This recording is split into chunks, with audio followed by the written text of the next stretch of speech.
Hello everyone, welcome to the Royal Statistical Society. I'm Martin Goodson, I'm the chair of the data science section.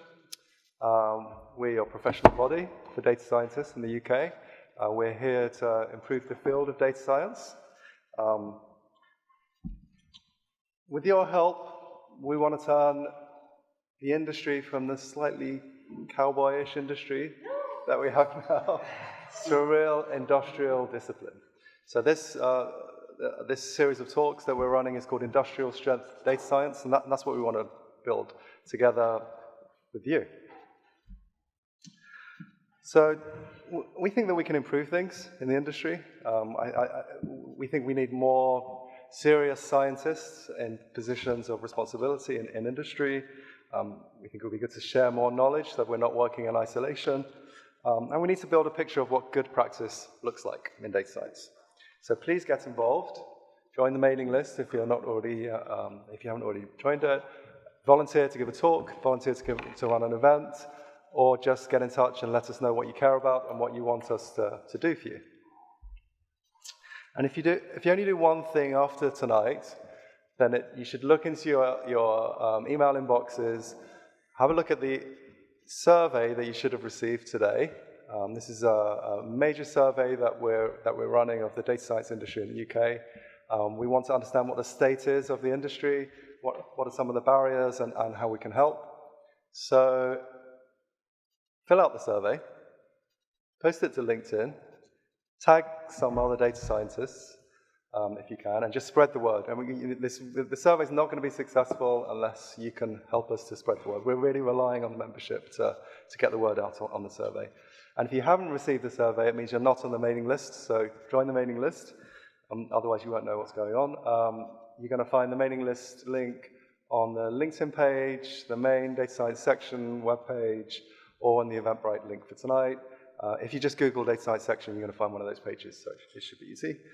So today we're going to talk about skills and credentials. Sometimes when I talk about this, somebody says something like, well, it's really elitist, isn't it, to talk about credentials? It's kind of gatekeeping. So I'm going to tell you a story. In 2014, the Home Office used some voice recognition software to try and detect people who were cheating in their English language voice tests. So they were taking foreign students, looking at their results of their voice tests and trying to see who was cheating using machine learning. They found out that, well, they thought they found out that 97% of students were cheating in their English language tests. And they sent letters revoking the visas of over 30,000 students. And they've already forcibly removed several thousand foreign students who they're accused of cheating on the voice test. So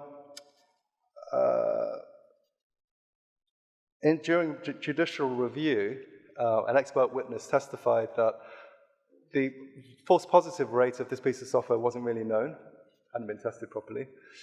And actually, it could be affected by noise in the room, such as air conditioning noise.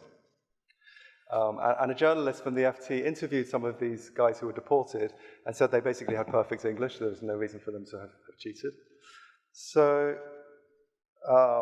last month, some of the students who were accused of cheating sent a letter to the Home Secretary saying, many of us are on medication for stress or depression, many of us have been rejected by our families who are shamed by the allegation of cheating, some of us have tried to kill ourselves. So why is this relevant to the question of skills and credentials? So the person who did the due diligence on this piece of machine learning software at the Home Office, they didn't have a PhD. They didn't actually have a science degree. They had a degree in geography. And they had a diploma in human resources. So maybe there is room for a little bit of gatekeeping in this industry. And with that, I'm going to hand you over to Kate. We have a great panel here today. But they're only half the story, so please heckle, debate, argue your points.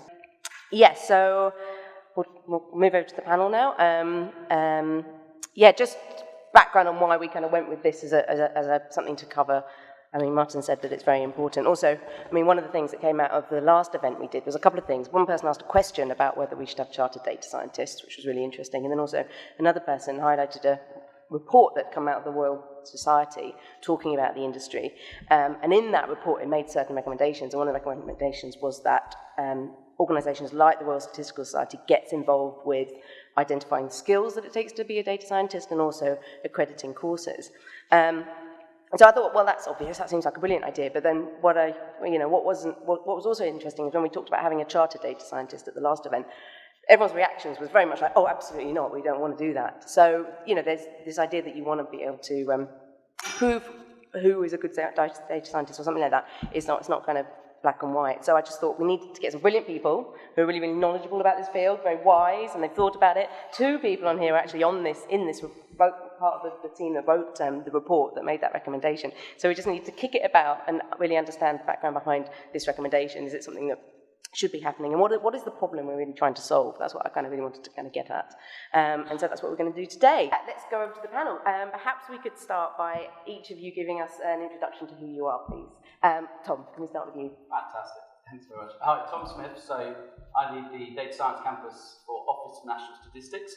I get, although it's now disappeared, the longest job title. But I think I'm probably the most senior person in government with data science in job title. I'm not a data scientist now, but I started off with a physics degree. Then back in the early 90s, I started hacking data out of housing benefit systems and using those to predict, model poverty levels and deprivation at local area across the UK. I then got sidelined and spent a happy master's and PhD developing neural networks for robots to play football. So this is when you couldn't, unfortunately, pull stuff off the shelf and had to do everything yourself in C or Fortran. Over the last sort of 10 plus years, I launched a company out of Oxford University, really because government needs more people working on data and more data skills to avoid that sort of example that Martin just gave at all levels, so from practitioner upwards.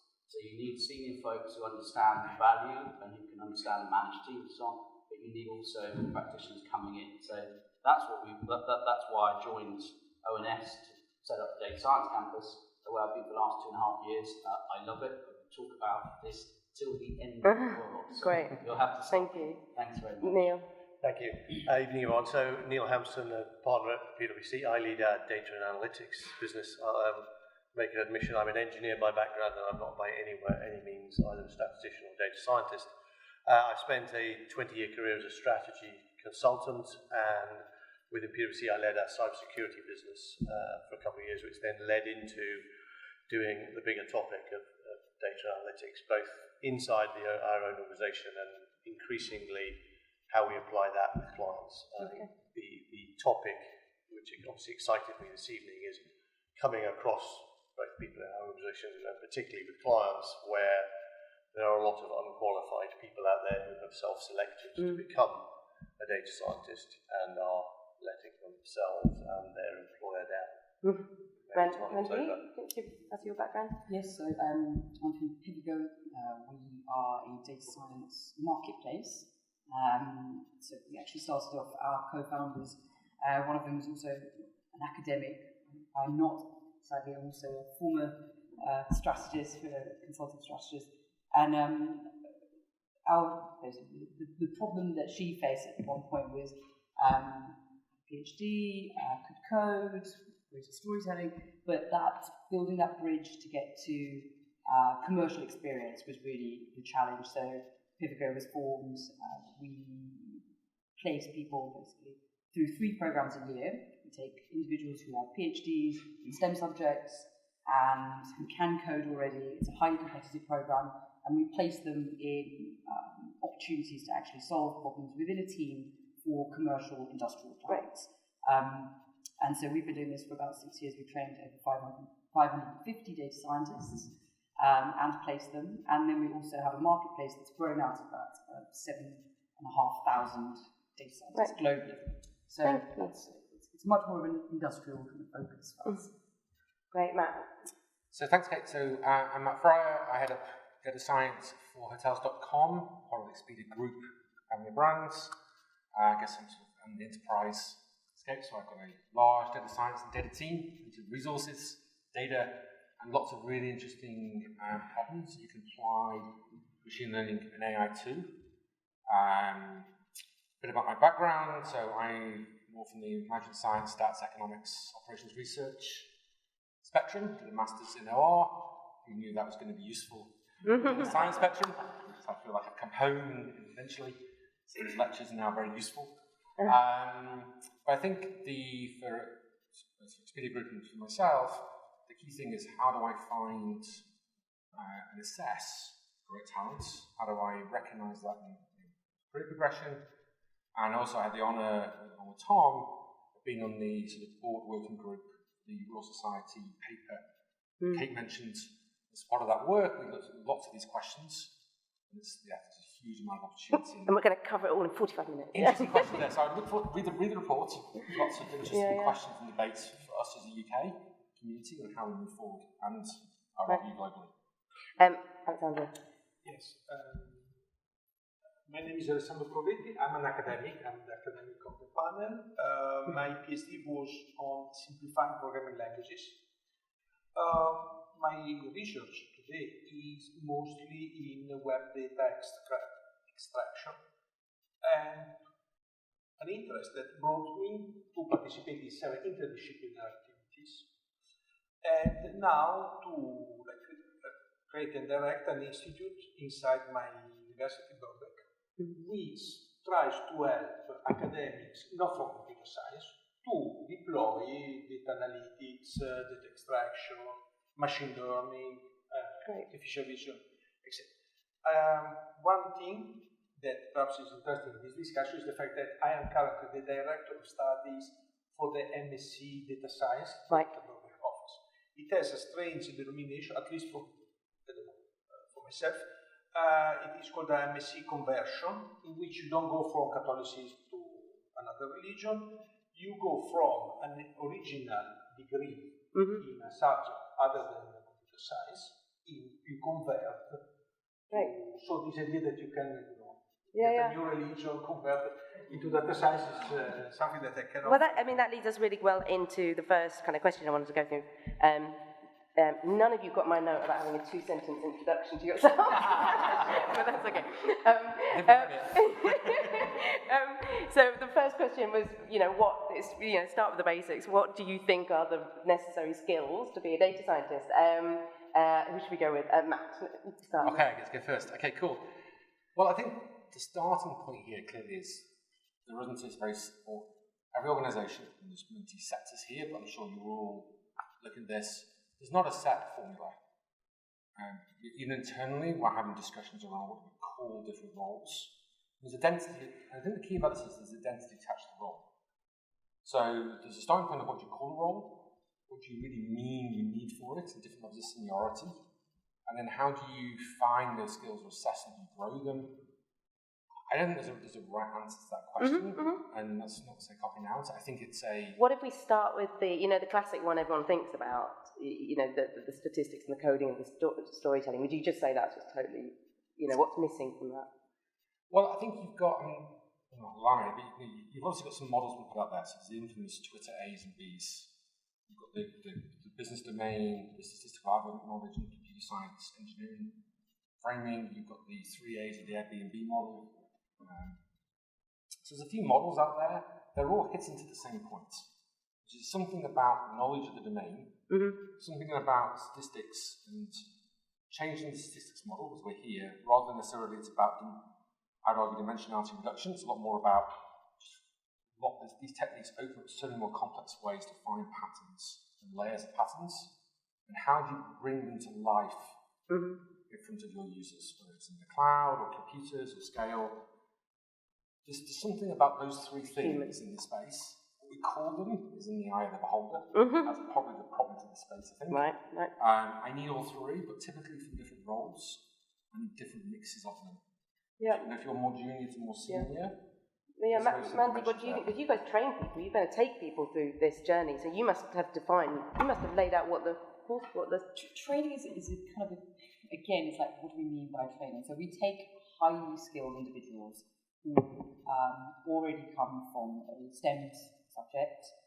So their technical knowledge is excellent. They have a PhD, and we also ask them to have at least a couple of years of coding experience in R or Python.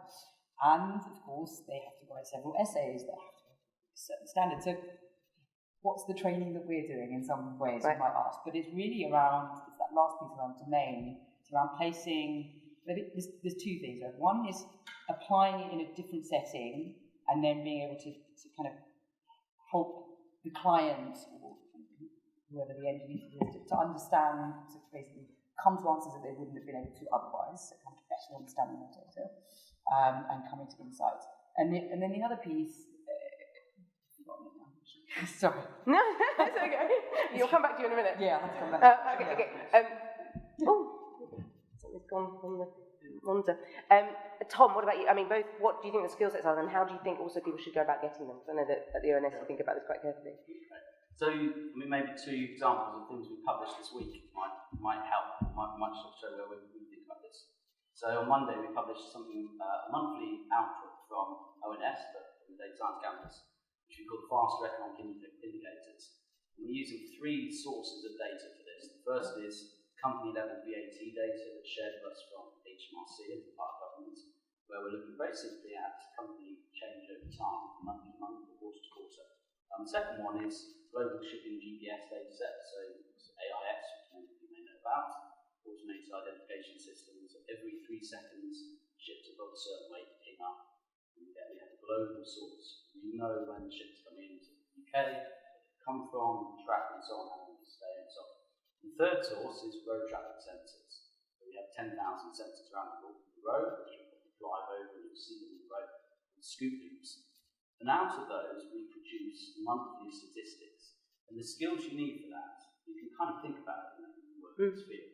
You think, okay, lots of that sounds like really messy data and doesn't totally match to the thing I'm interested in.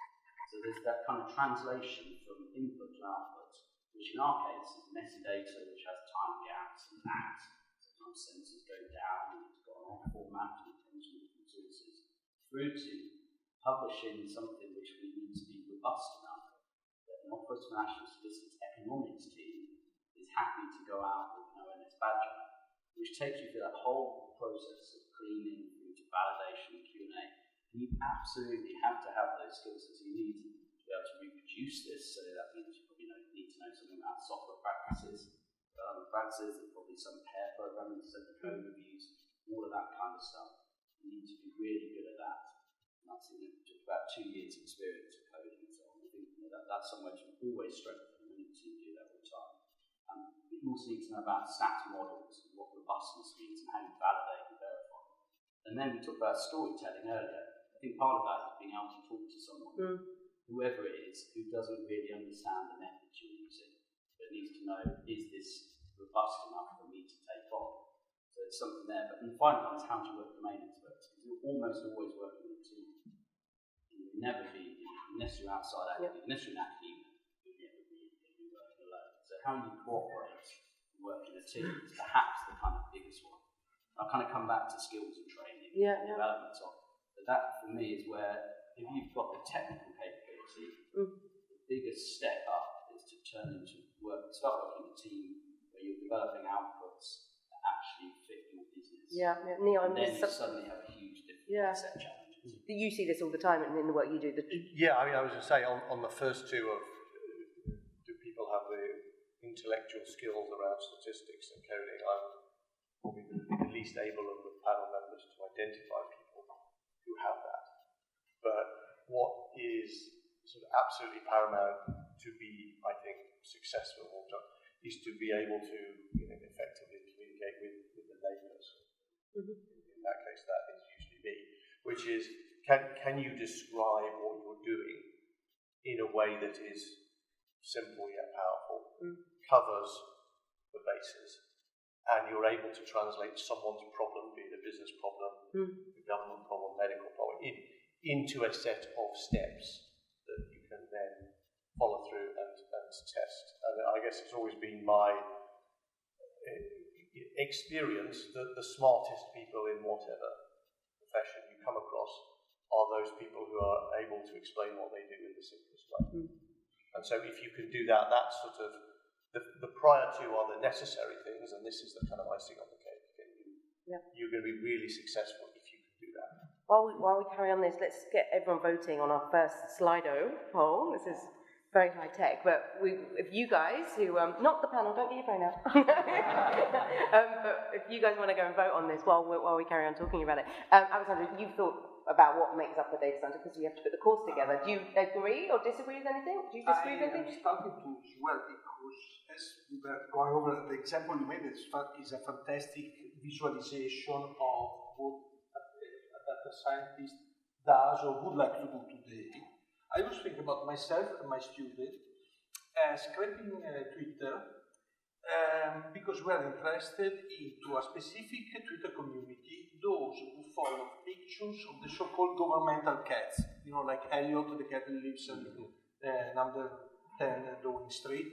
So, in other words, we, in a minuscule scale, we had to invent ourselves sociologists in a sense, because one big, very interesting thing that with big data today is that the data is so big and so available that very rare or small intensity phenomena are actually recorded. They are blips. What I like myself in data science is this hunting of the blips and getting the blips where they are and starting to make sense. And you don't need a heavy data acquisition infrastructure in place to actually experience this. Sounds like you're talking about the scientific curiosity. You need people who've got some curiosity and they want to explore a problem. I mean, that's something that is required of a scientist. Here we see perhaps one of the places where statistics and computer science do not see that, right? Is that I have this perception of statistics as a very serious science, like engineering, in which you design experiments, you carry out campaigns, etc., following a precise set of rules for a reason. You must be responsible for because a lot of people depends also on your results. Right. I'm thinking especially clinical trials, pharmaceuticals, etc. Yeah. So the good thing in computer science, you can reboot. Yeah. In terms of so there's the skill set, and then there's how do we go about acquiring it? We talked about it a little bit. I mean, do people still think a PhD is the best route into data science, or did anyone ever think that? Matt, what do you think? Yeah, sorry, there's things moving behind you. Sorry. I would think I'd change the story of this. I think the PhD. So take a step back. Very useful here to say. I live by the curiosity points. It's an awesome point. I think the three, maybe a good grouping here is you have some things about decision-making algorithms. So if you take our business, data scientists in our teams have fundamentally changed the experience of every single customer using the platform. That's quite a significant responsibility, and you need some engineering around that and skills, but fundamentally change things. You've got data-generating algorithms, so propensity, more traditionally in the statistics area, so propensity models, churn models, customer lifetime value models, these sort of things, and how you put them into, they are often features of other models. And then you've got this third bucket I call, which is effectively replicating humanity. So computer vision, neurolinguistic processing, conversational systems like chatbots, they're, all three are pretty crucial to our company. In the future, the skills I need across those three, in the first category, I need much deeper engineering skill. So yes, I need all three of the skills, but I'm going to be really heavy on the engineering side. The middle one, kind of a bit heavy on the stat side, and I need to be really strong on the domain side there. And on the last category, a lot more in the very, very deep. There's only really, for us, PhD talent that works for that. It's incredibly complex, really fun area, but you need, so it's a little bit of, as you effectively split the problem out in what you need, you start to really understand the different skills and mixes. How do you find these people? Who's got, Tom, can you start with that? How do you look, if you just got a CV, what are you looking for? How do you find those people? Curiosity and creativity, definitely. Does that come across in the CV? Yes, it does, because you see what people are interested in outside. So things outside your day job, or kind of using Kaggle, or going and trying out competitions, or things, in the old school days, it would be, did you like games? And have you written software? And nowadays it's going to be, have I tried my skills in certain ways? So that will come out. If it doesn't in your CVs, definitely make it so, because that sort of thing does stand out. The other side, clearly there's something around all the skill sets we've looked at. But I think from government side, we have the kind of opening for Martin talks about industry and industrialisation. Take that and just put in public sector, and all of it rings true, because we have exactly the same challenges around recruiting for intelligence, insight, data science, statistics, and so on, right across the piece. So just to give you some numbers, I think in my organisation, so Winston Churchill created the role of national statistician in 1941. He said, the utmost confusion is caused when we argue about different numbers. How different it is today, how far we've come. And from there, the government has built an enormous quantitative analysis group. So I think we have something like 10 or 11,000 scientists and engineers. We've got maybe 10,000, 11,000 what we call data, digital, and tech. That includes all digital folks. And we've got a couple of thousand statisticians, so that's badged statisticians, many of whom will have full qualifications in that space.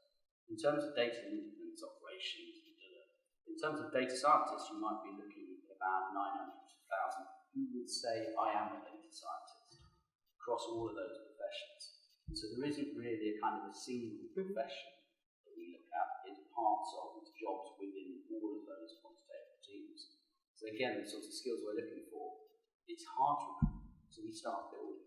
So you build it yourself. That's what we've done on the campus. So we've pretty much our first approach was to start up an apprenticeship and to run that within our organisation and build that group up.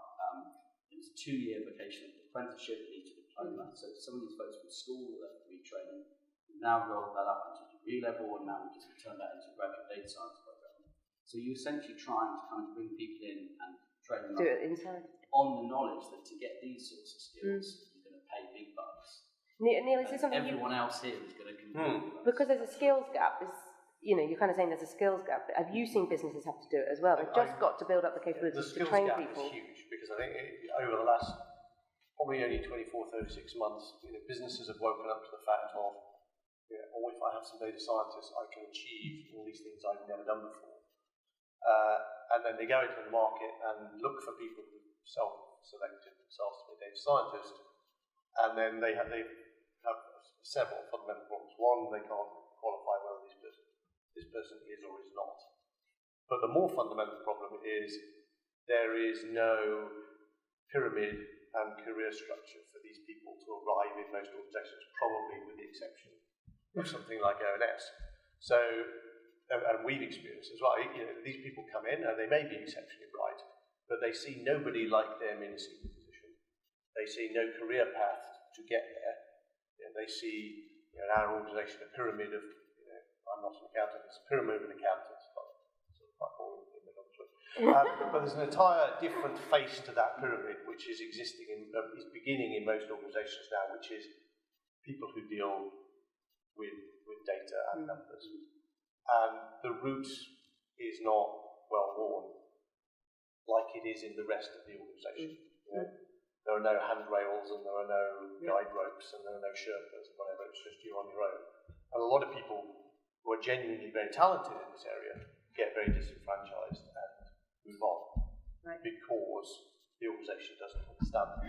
The organisation doesn't understand them because there's nobody like them, because the profession, which is the other question, should this be a profession, does not exist in any necessary form. I'm just going to move on. We're going to pick this up again in the meantime, ask the audience what they think about what the necessary qualifications are. I just thought worth just looking at this. I don't know if we're biased because we've got statistics coming up really, really highly on this, which is great. I mean, it's definitely something, the data science section are keen to push the importance of statistical foundations to being data scientists. I think it can be overlooked. So anyway, that's great. Well done, everyone. You answered that correctly. Perhaps we'll just move on to the second question. Does it come up? Yeah. We wanted to ask you guys what you thought the minimum qualification was to be a successful data scientist. It's a very crude, but vote on that while we carry on talking about it, I think. Mandy, maybe you can pick up on this. Like, what are the problems facing businesses that are trying to set up data science teams? I mean, these guys have already kind of described it, but does it ring true with what you see? Or what are the challenges facing people right now who are trying to do data science? Yeah, no, I would agree with all of those points. I think when we place individuals within an organisation, so firstly, it's never one person, right? It's a team of individuals. And we always ensure that there's some sort of commercial mentors hand in hand with the organisation. They're invested in making that project work. So it's not just about the success of this one data scientist, it's about the success of this data science project, which is a different thing, I think.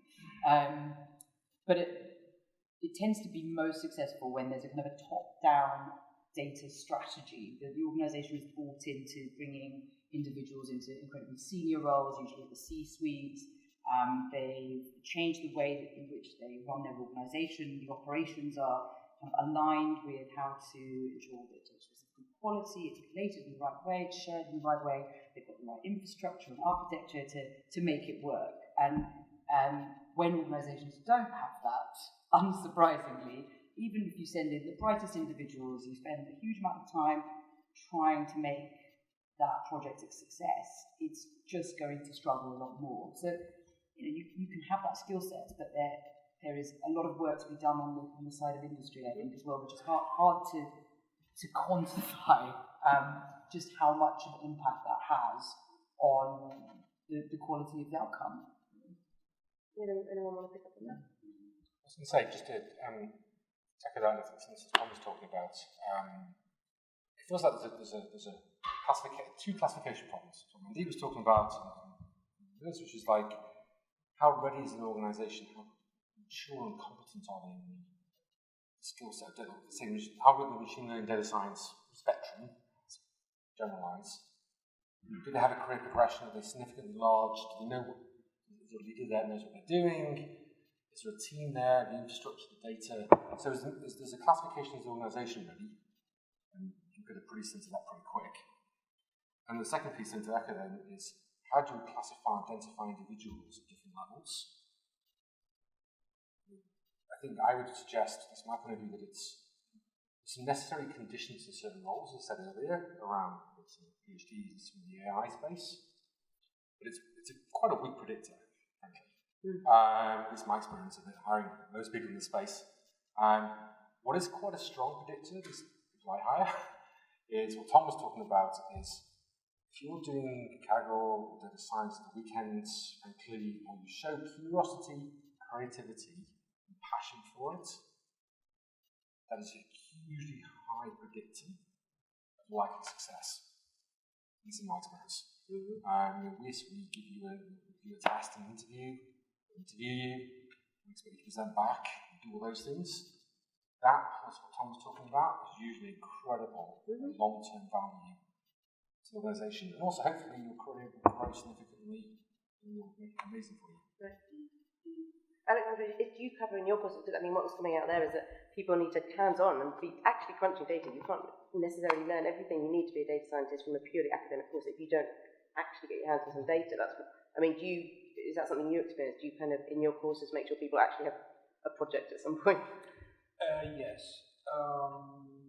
This actually brings us back to this concept of accreditation, because the conversion data science MSc that I'm currently supervising is a sort of clone of the conversion computer science program.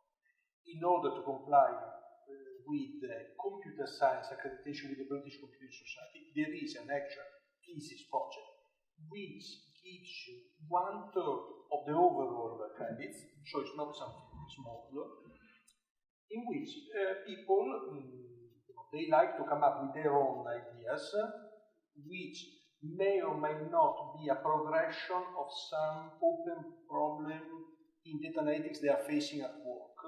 Okay. And therefore, this is a valuable experience. Yeah, yeah. Okay, so in other words, in a sense, it feels like the initial part, the modules, the classroom, the labs are preparing you to this type of work. The way I see it is that traditional, like Western education at least, sometimes is based on the idea of forming at the end of university the professional, an individual who has like a strong background, some sort of vision, and he or she will be responsible for their further professional activities. Right. Doctors and engineers and statisticians perhaps are the exact profile for this type of thing. In computer science, and I believe also in part in data science, playing in teams, joining larger organizations, as you said before, explaining yourself to people who are not from your same church is actually something that we are not so good at teaching, frankly. No. Because I'm not aware of anyone in my university or elsewhere in London who is teaching like storytelling. How do you teach that? Who's got ideas about how do you go about making sure people can give presentations and interact with anyone? Jump in. Test them. I'm going to totally agree with what was just said. Data science is not a product. So if you recruit folks into your organisation, whatever your organisation looks like, and you're saying, okay, here's our data scientists, they're going to solve everything and change all the problems we've had. You've got to embed them into something that they've got a project or a problem they're working on. So to recruit data scientists to say, do data science is going to fail. You've got to have them embedded into the organisation and solve the problems. There's definitely that. But then how do you kind of create that sort of storytelling, creativity? You've got to link together again the skill sets that we're interested in. So pick something that we've just talked about. An area that we're interested in is what can you tell using image data. If you're a statistician or you're thinking about numbers in an Excel spreadsheet, something like that, the idea of using images for creating statistics is kind of way out there. And the first all-staff talks I had, I joined this organisation, which was 3,000 people, so it's quite big. And there was a very antagonistic question which came up. Pretty much the first question was asked, which basically said, I hear that the data science campus, which is a new shiny thing that sits on the roof, which is full of arseholes, I hear they're using cartoons and comics with their apprentices, which are apprentice program. And I said, absolutely right. What we're trying to do is use images to improve statistics. And one of the first things we're doing is, can you classify or categorize between Marvel and DC? Yeah, great training problem. Standard one. This week we published estimates of how much gardens across the UK are green space versus concrete. And that's done from exactly the same techniques which many of you know all about, which is using high-res satellite imagery to again produce something which we did not know before. It gives us better models for flood prediction, flood modelling, gives us better understanding of carbon capture and so on, better natural capture estimates. So that kind of link through from, again, skills into real problem that the organisation is trying to solve. That's the critical bit. And all the creativity, storytelling and so on has to be embedded around that. Martin's itching to ask a question. Well, I just wanted to be controversial, really. I don't think storytelling has anything to do with being a data scientist. I think being able to communicate with other people has everything to do with being a human being and working in a team. But there's nothing specific about a data scientist that means you need to be a good storyteller, any more than being an accountant. If you're not able to communicate, you're not a good accountant either. Discuss. Well, no, that's just the beginning. I think it might be about the way you communicate and the way you build empathy with people. Sure, but I'm trying to link the two. If you look at the poll, two of you friends again, if you can tell stories to effectively bring people together. But if you look at the poll, we had storytelling as being a more essential skill than machine learning. Whereas if I would fire any data scientist who didn't know about machine learning, I don't care how good their stories are. It's an essential core skill of being a data scientist. You need to know statistics, machine learning, and programming. And so now I've got a question for the 48% of the audience who think that you can learn these things only having an undergraduate degree. And I would also like to ask the 16% of the audience who think you don't even need a degree to know programming, statistics, and machine learning. So, question to the audience, who would like to answer that? The question is, how could you possibly learn machine learning, statistics, and programming without having at least a master's degree?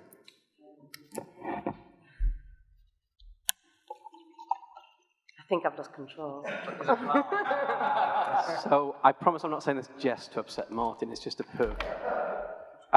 Okay, so speaking as a chief data scientist without a master's or a PhD, I guess you kind of learn as you go, right? I mean, I think there's an inherent danger here, and I'm probably not in the right building to say this, but we, on the board earlier, we had a vote between stats versus machine learning. I mean, in terms of how we think about data science, I would argue that actually, I would value someone more who understands how to abstract a problem, think structurally how to solve it mathematically, regardless of whether that program happens to, the approach happens to fall in a statistical domain or a machine learning domain. I'd much rather someone who can think about it and actually select a range of these things to go after than actually pick one or the other. I guess from my perspective, I've hired really awesome data scientists who are PhDs. Have hired really awesome data scientists who have got masters, and also people who've got undergrads as well. I've never hired someone who's got none. And I find a lot of what I need in an organization around data science is empathy. I think was the first word that kind of time we said it there, is a key skill for me. And then an understanding of how you think structurally about these things, as opposed to specifically, I've got a deep knowledge in survival analysis, and therefore any problem I see, I'm going to hit it with my survival analysis hammer, right? Which I think is sometimes an issue.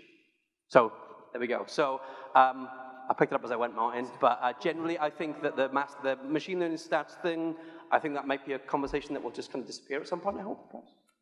Cool. Oh gosh, we're still going. Go on, Martin. Yeah, I mean, I think similar ideas, but basically, I think it's about having a toolkit of skills and being able to apply it to the right problem and actually framing the problem. I think that's the most important skill from a data scientist, and being able to say, okay, if I had to answer this question, what are the facts that I need? What is the simplest way I can answer this question? And then I can iterate on it. That's what I think is the most important skill. And whether or not you apply machine learning, like specific machine learning techniques, I think, you can always learn those skills, and there's a lot of resources out there for you to apply them. There are companies that are publishing, easy ways to train your model. So I think those skills are going to become less relevant than, can I understand the problem? Can I just ask? Yeah, go for it. Take it back. Come on, guys. Okay, let's go to the fundamental question. Before you can answer what qualifications you need to be able to say what is the definition of a data scientist. Maybe. Do we all have a common view of what that is? I think the answer to that is at the moment no. Yeah, and I wonder if that's to do with it looks different in different domains. I mean, one of the recommendations that came out of this report was that the World Statistical Society or people like that should be listing the skills. I mean, perhaps one of you guys who were part of this report, why is that necessary? Is it because we don't have a common idea? So what's the problem? What's the really problem? challenged Martin, and I think this is about language, and this is going to be, everyone has a perspective, language is perspective to you, that's why I'm sure there's everybody here, there'll be n different levels of debate here. If I was to frame it, as we talked about, we had intense debates, obviously working people in this space, by the way. There's a whole bunch of sort of technical skills. Arguably, these things give you a way of proving you've got them, or a way of learning them. MOOCs, they're another way to do that, increasingly nowadays.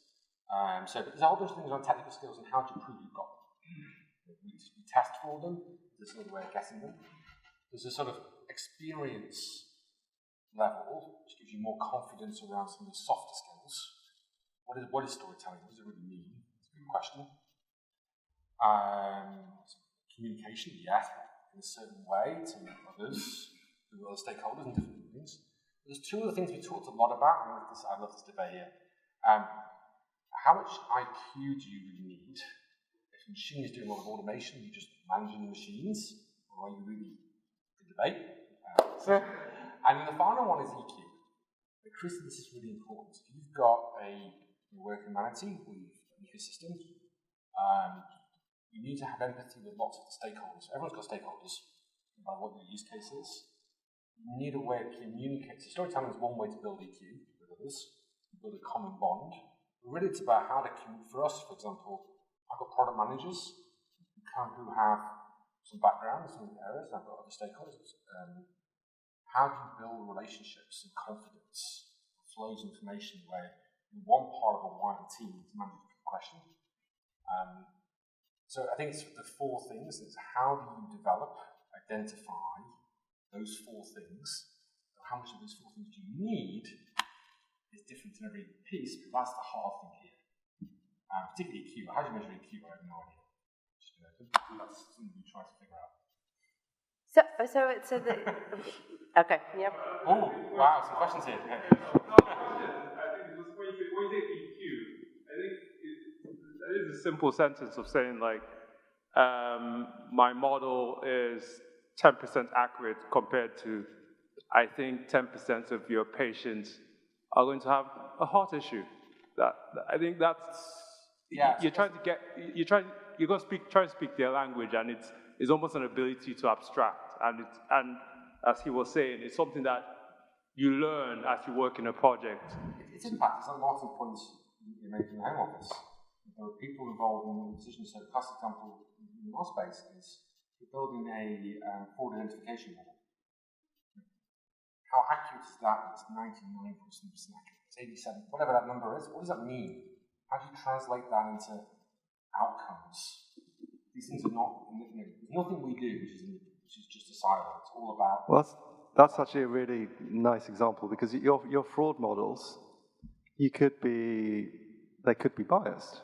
You could be biased towards ethnic groups or other protected groups. Now, me personally, I would like the person who's trying to figure out whether the models are biased towards particular ethnic groups. I wouldn't like them to be learning on the job or looking at some YouTube videos to figure out how to do this. I would like them to be properly trained and qualified. I think there's a discrimination convention, totally agree, is that if you were lucky to follow the similar pattern as somebody else committing fraud, you just happen to follow them, that's unlucky. I mean, that's a really difficult problem we have as an industry. We've got to figure out new ways of optimism in that sense, but this is interesting. This is not new. I mean, if you're a hard science, if data science is a hard science, then we already know about bias. This is not new. We've known this for 100 years. It's a science. It's not something that people just kind of make stories about. It's a science. So I'm holding the line. The importance is the science is having now outsized impact on everybody. The algorithms become ubiquitous. So I think there's a scientific angle, but there's also now a societal angle that these things are having impacts on every choice we make, individually and in the wider governments and communities. So the impact's much bigger. I think is the difference. So we sound like we're concerned that there are people who aren't qualified who are getting into some jobs, yeah? Is that because, what's the driver of that? Is it because there's just poor courses? People have got, their CV looks good, but those courses are poor. Is there a proliferation of poor quality courses potentially, or is that a concern, or is it something else? Anyone can kind of say that they're a data scientist. What is it? Do you agree that we're concerned? We seem to be concerned that there are people not qualified who are calling themselves a data scientist. Personally, maybe I'm defending my own profession, but in education, hardly there is any university course or advanced course which, in one sense, prepares you perfectly for professional responsibility.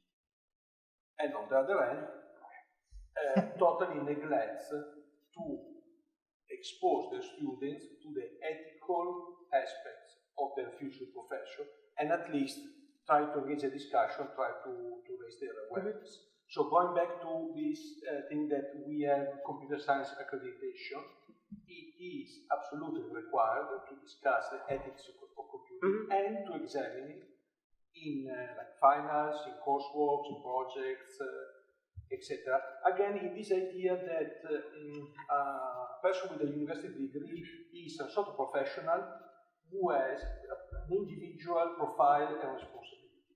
So in this, I don't feel bad about it in a sense, right? Oh, I want to get away though from the sort of 10x engineer idea. You know, this sort of macho hero who is a data scientist, where the technical skill set is everything. Because we know in software development that's entirely untrue. And in data science, again, it's not a one-person pursuit. You've got to be working in a team.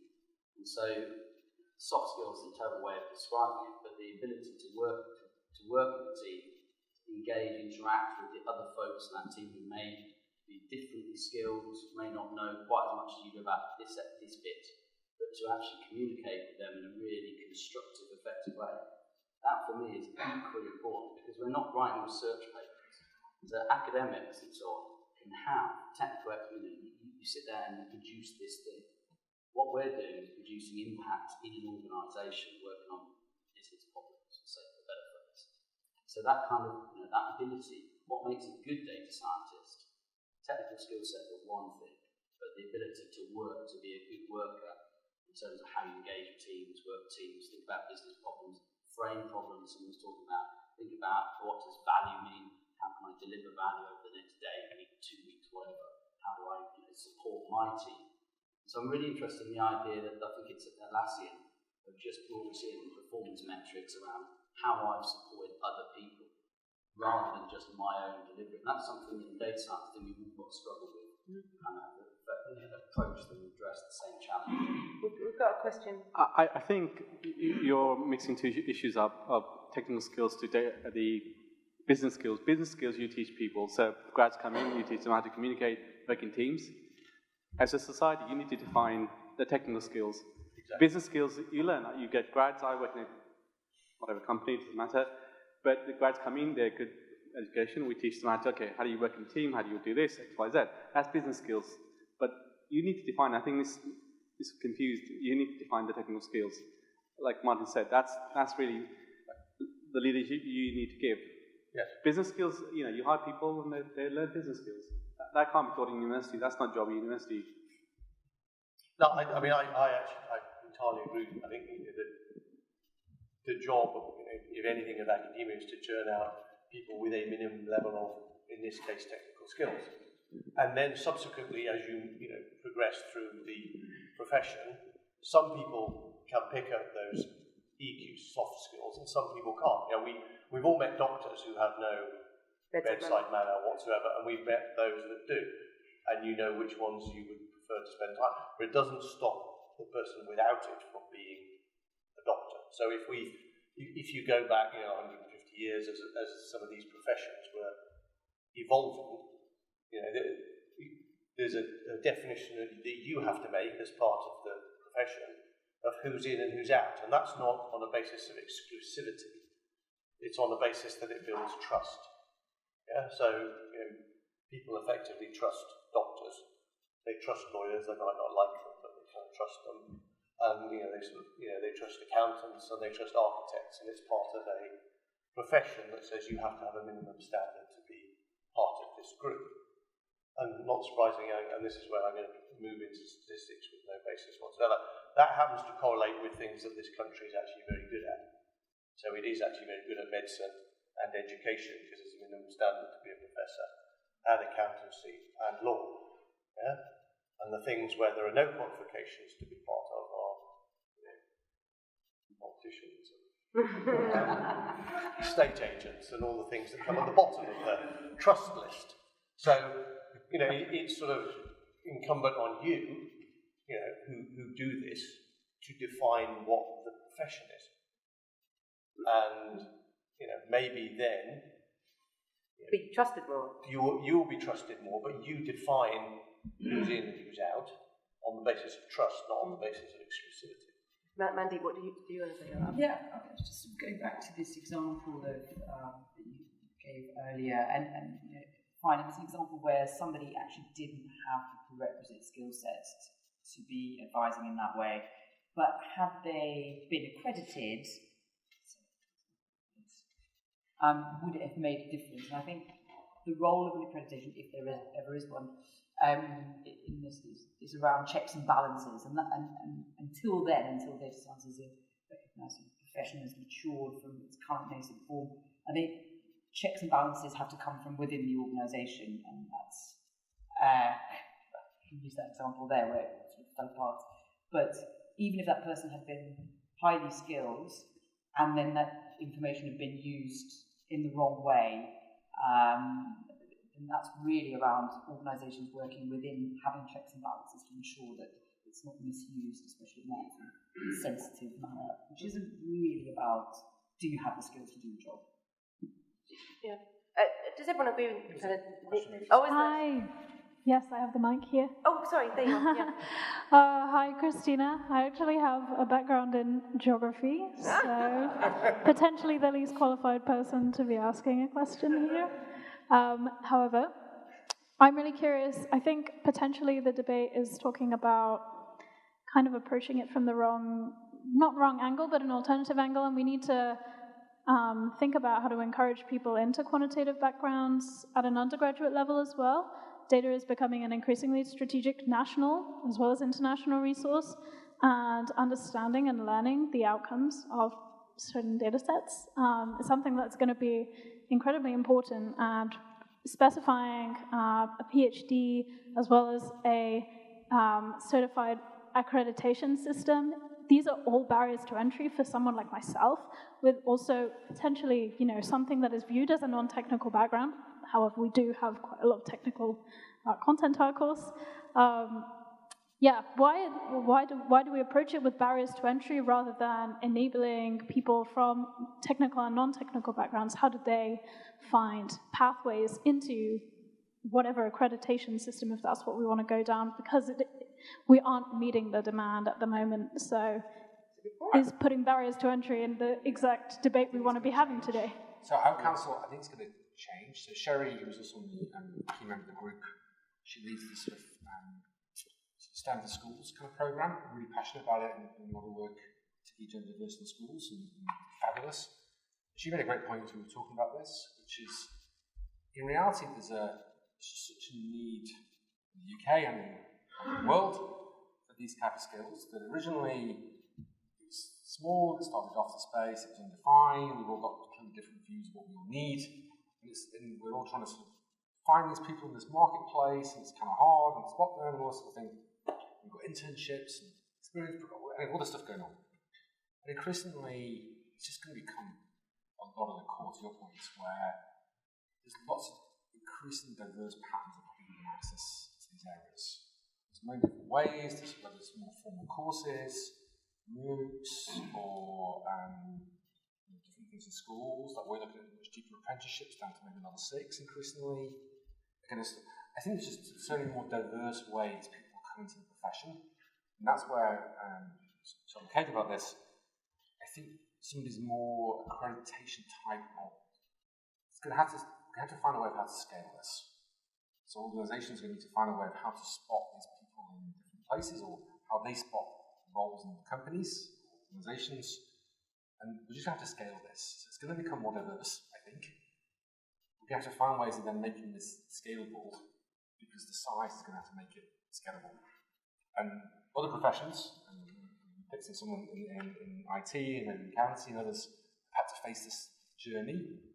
I think increasingly we will need to lean into the space to data professionals in the whole spectrum. So I agree with you. I think it's just we're early in the maturity curve, and other professions have had to get down this. I think we'll go more that way in time. That's my gut feel. Myself, I agree with this, and I see that data science today is almost the only numeric profession in which you can actually enter from different points, like traditional statistics studies at university, economics, finance, computer science, etc. This is richness, diversity, and so on. And yes, I'm sorry, there is some barrier to entry, which is the minimum that should be in place when a data scientist is in charge of other people's lives, etc. Let me repeat the example about online analysis of clinical trials and so on. Given the fact that there is no canonical, like BSc data science program anywhere. No canonical MSc data science program, etc., and I don't think there should be strictly. Personally, rather than a on-off type of accreditation, like chartered accountant, okay, yes, no, I would prefer a point system in which people can be at different levels of skills into this, because they have 10, 20, 30 points. Example, BSc Mathematics, 10 points. BSc Economics, I don't know, 6 points. Completing several online courses and actually passing exams in machine learning, 3 points, and so on and so forth. So this system, in my opinion, better adapts to the scalability issues, multiple entry type of, and the fact that in a sense we are also trying to catch an object that is moving. In other words, the data scientist of today probably is not the data scientist or when I started doing data mining myself in 2009. And when we meet again in 2029, I guess that will be like that. So, it's a good idea. I mean, yeah, my opinion is that a point system or something like that is better than chartered accountant model or like the Royal College of Medicine model that we all know about. we've got a question here. Well, it's a comment, and I'll probably take an example of cybersecurity. Neil, I think you mentioned that you worked in cybersecurity. Yes. I think there are similarities because cybersecurity is also that domain into which people enter from different angles, networking, human aspects, data, etc. And then in cybersecurity, it's also very dynamic. There is a shortage of skilled personnel. So they came up, the industry came up with a number of certification paths, CISSP, CIMA, CSA, and others. And they are of different difficulty, different levels. Some of them just textbook and one short exam. Others require 5 years of proved experience. So to my mind, that example might be used in data science as well. I don't know, what's your opinion about it? No, I come back to my exclusivity point. It's entirely binary. You know? There are a number of types of accountant. There are a number of types of lawyer. I think probably medicine is the only profession for which you either are or you aren't. It's very binary. So I think, and the world is increasingly made up of people who are changing careers. So most people who are lawyers didn't do a law degree. They did something else and converted into law. So as long as there is a process to move people who have the intellectual capability to do it, to reach whatever level, then I would support that. I didn't want to just to qualify. It's not either you are or you aren't. There are, like I say, like cybersecurity, many different ways of being a professional in a broad industry. Let's take one more question from the floor. Yes, come back to the panel. as much a question as a comment that I'd like to offer. I've been an investment banker for about 20 years, and I sort of draw parallels between finance and the whole city infrastructure and what we're discussing tonight. And it seems to be that it's a bit unfair to delegate to academia the responsibility for ensuring that this person or that person is adequate for the job that I want them to perform. Academia can go a long way, but in the same way that the FCA has in place programs and courses of a variety of specialty courses that are dedicated to the job, given the diversity of the data science field already today, it would make sense to have kind of trade accreditation systems rather than fully dedicating the gating to academia. I think that one, I think just we're in a statistical society where this is appropriate. I think when if I put words in your mouth, it's like hinting around there's a sort of prior. There's lots of different priors, whether it's masters or certificates or chartered or fellows or whatever that is. There's just a ton of priors which help organizations to make decisions that help us. I've had, even for young young or reasonably young junior people. I've had great successes with people who just had an undergrad degree, but they were passionate and they were smart and they had an understanding of what it takes. They had drive. And I've also had failures with overly qualified guys accumulating masters upon masters. What are the other ideas? Sorry. I was going to maybe add in something around leadership as well. So in the example at the beginning around essentially procuring a black box software that you then use to do something and you accept the results uncritically, that's a complete failure of leadership. It's not a failure of your stats team or your data science team if they're not involved. That's a failure of you as the person who procured this or who's running the team that's doing this, to not take into account what are the impacts, risks and benefits of this piece of work, irrespective of what the work is. And I think that kind of level of data ability or data confidence has to be in all levels of an organisation. So if you kind of go back to what makes a successful business or organisation do data science, something around the knowledge of what's possible at different layers is really critical to that. So you think about people like Google and Facebook and so on. Think of the technical conversations that are happening at senior levels in those organisations compared to a business that does not have any understanding of data science, analytics, whatever.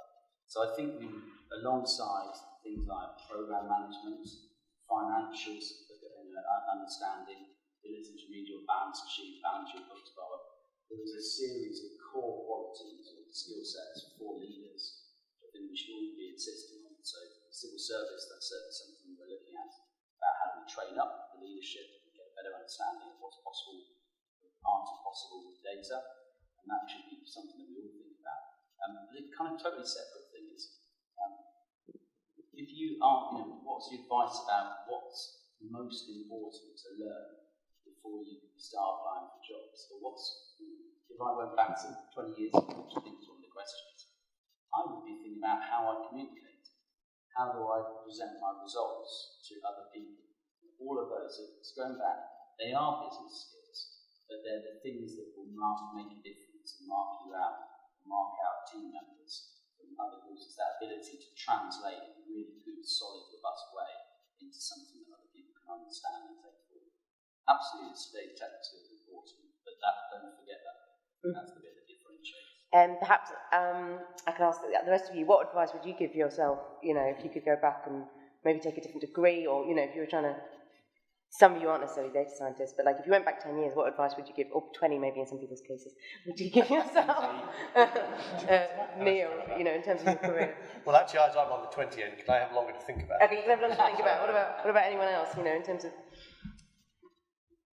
Great question. I think Tom makes a good point, which is, as a young whippersnapper coming out of university, it is how do you demonstrate or show, stand out, that curiosity and that passion? It's something that that's something I wish I'd done more back. Okay, I was lucky, I got a great job, and I wish it's history. I could have been better. If I'm looking for graduates and 10,000 applicants, and you're trying to pick 10 out from 10,000, and it's quite a fun classification problem, if you were. Sounds like you need an accreditation system. Yeah. Well, that's my point about scaling. Like, how do you stand out? There's a scale. I have a scaling problem.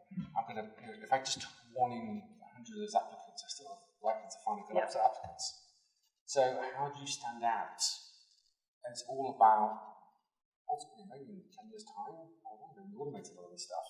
It's all about how do you communication. That is really, really important. It's I love university to spend more time on this stuff. I agree it's maybe not their job, but if you could do more in that space, that'd be awesome, because that really helps us out. We all do a ton of that space, but it really helps out finding people who've got that underlying capability.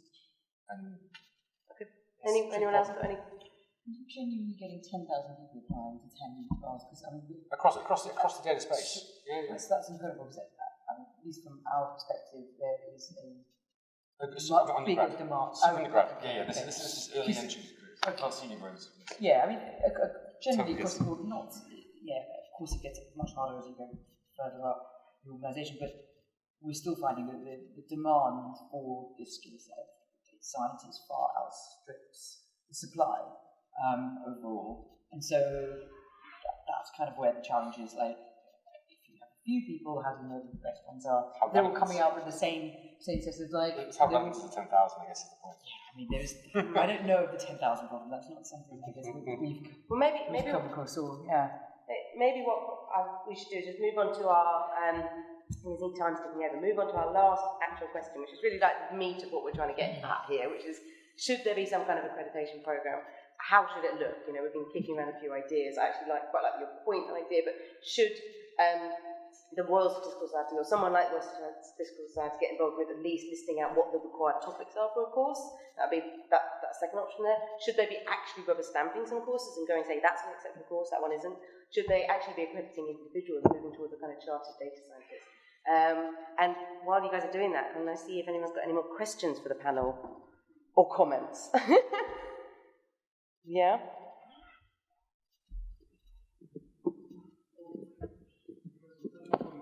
Different perspective from different industries, academia, and a number of years in consultancy. I think it's a matter of question as well as a comment. I think sometimes I feel the quantitative skills, the hard skills, sometimes I think they are harder to acquire than some of the business skills, because business skills can be, in a way, naturally developed over the number of years, but for STEM skills, sometimes you need either hard degrees or ongoing efforts to maintain those skills. If you're working on consultancy, maybe you're working on PowerPoint or Excel, you're not exactly doing partial differential equations, but the things like these hard skills are very hard to maintain, which I think partially explains why there's a limited supply of data scientists, because I think it's difficult skills to gain, and it's hard to maintain as well. I think there's I think we need to encourage, to this latest point of view, more people to take on STEM degrees, and they are hard, but I think we're kind of, as a society or industry, need to appreciate this is kind of a quantitative skill, so we can have more data scientists, and we have less of debate or less of a problem of how do we have accreditation, because definitely a risk, isn't it? Accreditation stifles innovation and stuff. There's a barrier to entry. They don't solve the problem of supply. Yeah. But it makes for a healthier ecosystem. It gives you a better conditional probability of someone having that accreditation, and they are more likely to be a data scientist, but it doesn't solve the supply of limited. A bit of, internally, so to answer a little bit of that challenge around how do I identify and classify and find good people. One thing we've done internally, that's the main thing, is creating an academy program. So it was about training non-specialists to learn about the space. I pay for people to do 1 year out to go and learn professionally in colleges and these sort of areas. So increasingly companies are solving themselves some of these interesting, and that's, I think, some of the things we talked about in the skills and the Royal Society paper. We had a great diverse group of people debating this for days. It felt like, which really wasn't debate, because it's disruptive. Companies are having to try to find these things. It's hard to find them in the haystack. So it's easier if I'm in control of how to do that, and I know I'm going to get good people at the end of that and what I need. It's hard to do that externally, so I'm solving it myself because I need to. They're great for universities that can help. For example, when I asked in the Royal Society, trying to find an internship with 400 different programs with all different letters that I didn't understand. Or I hadn't got time to learn all the 400 different programs that the university has in the space. How do I know how to engage with them? So there's an interesting sort of classification matching problem with data. I don't know, but yeah, there's a lot going on in this space that I think over time will really transform as organisations need these skills more and more. Well, yeah, that's my experience. I would use an analogy from the accounting professions. The accounting profession take lots of people in, and what you do is, if you have a numerical degree, you exemptions. I mean, I know about CIMA because lots of people rise to CIMA. So you have numerical degrees, you get exemption from numerical parts of the courses. But if you don't have it, then you have to study all of the courses. And that's the way. So if you have a numerical hard science degree, you're fast-tracked because you missed all the courses. But that's, again, the issue that there's less barriers to entry. I think that would work. But you do need those kind of technical skills. Anyone got a comment about that? Well, one of the things that we found, so we went to look for providers for degree-level apprentice programs. We looked at our BScs that people have put together.